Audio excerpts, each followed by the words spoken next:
কথিত আছে যে বহু বছর আগে একজন তান্ত্রিক এখানে হর হর মন্ত্র উচ্চারণ করত।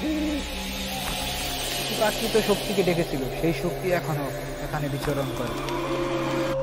সেদিন গ্রামে তিন যুবক, রবিন, ফারুক ও দুলাল, একটি রসিকতা করছিল। প্রমাণ করার জন্য মন্দিরে কোনো ভূত নেই, তারা হাতে মশাল নিয়ে মন্দিরে প্রবেশ করছিল। ভাঙা দরজার ওপারে ছিল ঘন কালো অন্ধকার। বাতাস থেমে গেল, এক অদ্ভুত গন্ধ ছড়িয়ে পড়ল। হঠাৎ মন্দিরের ভেতর থেমে একটি গম্ভীর কণ্ঠ ভেসে এলো, হর হর হর।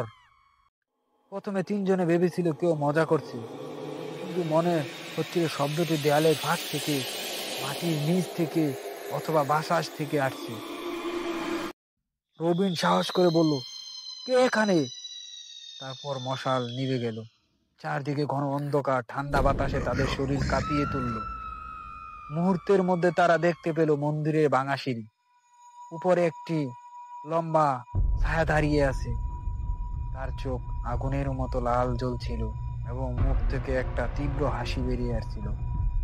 হর হর হর, তুমি কি সেই আমাকে জাগাতে এসেছিলে?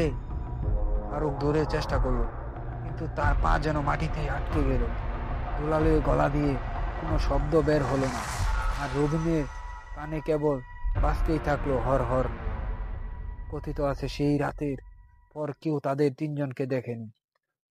সকালে গ্রামবাসীরা কেবল দেখতে পেল মন্দিরের দরজার সামনে তিনটি জ্বলন্ত চিহ্ন, সে আগুন দিয়ে লেখা।